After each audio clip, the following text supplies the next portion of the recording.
नमो भगवते वासुदेवाय।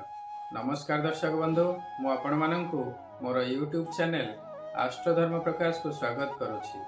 आसंतु देखिबा मार्च 2026 रे मिथुन राशि व्यक्ति मानकर समय किपरि रहिबो। वर्तमान मार्च 2026 रे मिथुन राशि पई ग्रह मानकर स्थिति विषय रे देखिबा। बृहस्पति प्रथम स्थान रे अछंती, केतु तृतीय स्थान रे, रवि मंगल बुध एवं राहु नवम स्थान रे अछंती, शुक्र एवं शनि दशम स्थान रे अवस्थान करुछंती। 15 मार्च परे रवि दशम स्थान को चलन करिवे। वर्तमान बृहस्पति आपनकर प्रथम स्थान रे अछंती बा जन्म बृहस्पति। जन्म बृहस्पति हेले साधारण व्यक्ति टिके गर्वी बा अहंकारी हो जाए, तेणु निजर अहंकार उपरे कंट्रोल रखंतु, नचेत निज व्यवहार पई निजर क्षति करि बसिबे। प्रथम बृहस्पति हेले साधारणतः व्यक्ति विशेषंकर वेट गेन होई थाए बा ओजन बढ़ी थाए। तेणु करी आपण प्रत्येक दिन एटलिस्ट सकाळू किछि समय मॉर्निंग वॉक करंतु बा योग प्राणायाम इत्यादि करंतु बा किछि एक्सरसाइज करी निज ओजन को कंट्रोल करंतु। लिवर रे प्रॉब्लम देखा देई थाए, फैट बा चर्बी संबंधी रोग मध्य देखा देई थाए। तेणु ए सब प्रति टिके ध्यान देवे। आपणकर नवम स्थान बा भाग्य स्थान रे चारि चारिटी ग्रह अछंती, तेणु भाग्य दृष्टि समय निश्चय भल अछि। बहुत एनर्जेटिक रहिबे। मंगल राहु एवं रवि प्रत्येक ग्रह बहुत एनर्जेटिक बा पावरफुल ग्रह अटंती। तेणु आपण कर्म क्षेत्र रे एवं जेकोसी क्षेत्र रे बहुत एनर्जेटिक बा पावरफुल रहिबे। मात्र आपणकर इमोशन को टिके कंट्रोल करिवे। आपणकर व्यवहार मध्य मार्जित रखिवे, निजर क्रोध उपरे मध्य कंट्रोल रखिवे, नचेत निज व्यवहार निज क्रोध एवं निजर इमोशन पई निजर बहुत क्षति करि बसिवे। पंचम स्थान विद्या शिक्षार स्थान। पंचम स्थान को बृहस्पतिंकर दृष्टि रहउछि एवं पंचमाधिपति शुक्र दशम स्थान बा कर्म स्थान रे अछंती। तेणु विद्या शिक्षा दृष्टि आपणकर मध्य समय बहुत भल अछि। जदि एही समय रे एजुकेशन रिलेटेड किछि डिसीजन नबार थाए तबे आपण डिसीजन नहीं पारिबे।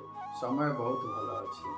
आपणकर दशम स्थान रे शुक्र एवं शनि अवस्थान करुछंती। दशम शनि अत्यंत शुभ फल प्रदान करंती। दशम शनि थिले धन धान्य प्राप्ति हुए, यश प्राप्ति हुए, कर्म क्षेत्र रे बहुत उन्नति हुए, प्रमोशन एवं इंक्रीमेंट हेबार संभावना रहिबो। आपणकर आय बढ़िबो एवं लाभ मध्य हेबो। यदि वाणिज्य व्यवसाय करुथांती तेबे बहुत उन्नति करिवे। नुआ व्यवसाय करिवार मध्य संभावना देखा देबो। एहा थिला विभिन्न ग्रह मानकर गोचर रे प्राप्त हेउथिबा शुभ एवं अशुभ फल। मात्र एही शुभ एवं अशुभर मात्रा केते रहिबो ताहा निर्भर करिबो आपणकर जातक रे सेमानकर स्थिति किपरि अछि एवं आपणकर वर्तमान केउ ग्रहंकर महादशा बा अंतर्दशा चली अछि। जदि आपनको लागुछि गोचरर स्थिति अनुसार आपनको रिजल्ट मिलु नाही तबे निज जातकर प्रॉपर एनालिसिस करंतु। निज जातकर एनालिसिस करिया पई वीडियो रे दिया जायथिबा नंबर रे जोगाजोग करंतु। वर्तमान पर्यंत जदि मो चैनल को आपण सब्सक्राइब करि नाहंती तबे सब्सक्राइब निश्चय करंतु। भिन्न भिन्न ग्रह मानकर गोचर रे चलन बा राशि परिवर्तन, ग्रह मानकर वक्री चलन, ग्रह मानकर शुभ एवं अशुभ जग इत्यादि विषय रे मो चैनल रे बहुत इन्फॉर्मेटिव वीडियो अछि, ताकू देखंतु एवं ए सबुर प्रभाव एवं प्रतिकार विषय रे निश्चय जानंतु।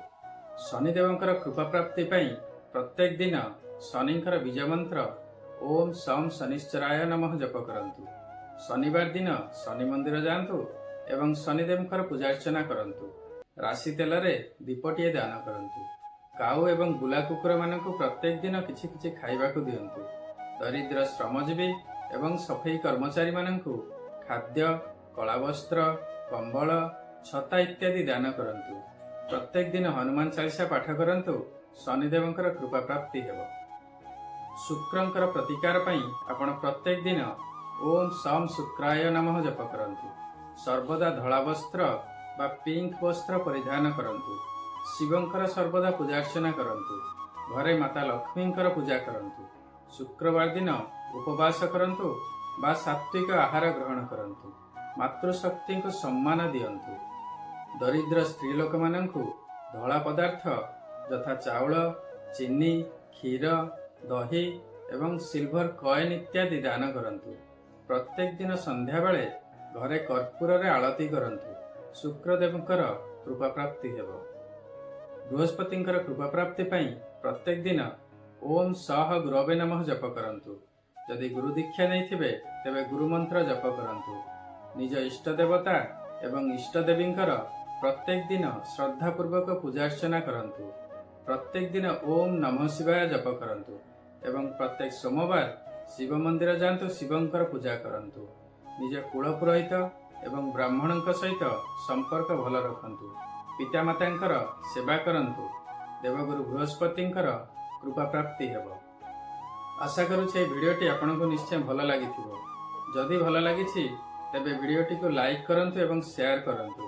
ବର୍ତ୍ତମାନ ପର୍ଯ୍ୟନ୍ତ ଯଦି ମୋ ଚ୍ୟାନେଲକୁ ଆପଣ ସବସ୍କ୍ରାଇବ୍ କରିନାହାନ୍ତି ତେବେ ସବସ୍କ୍ରାଇବ୍ ନିଶ୍ଚୟ କରନ୍ତୁ। ଆପଣଙ୍କର ମତାମତ କମେଣ୍ଟ ସେକ୍ସନରେ ନିଶ୍ଚୟ ଲେଖି ଜଣାଇବେ। ସର୍ବେ ଭବନ୍ତୁ ସୁଖିନଃ, ସର୍ବେ ସନ୍ତୁ ନିରାମୟା, ସର୍ବେ ଭଦ୍ରାଣି ପଶ୍ୟନ୍ତୁ, ମା କଶ୍ଚିତ୍ ଦୁଃଖଭାଗ୍ ଭବେତ୍।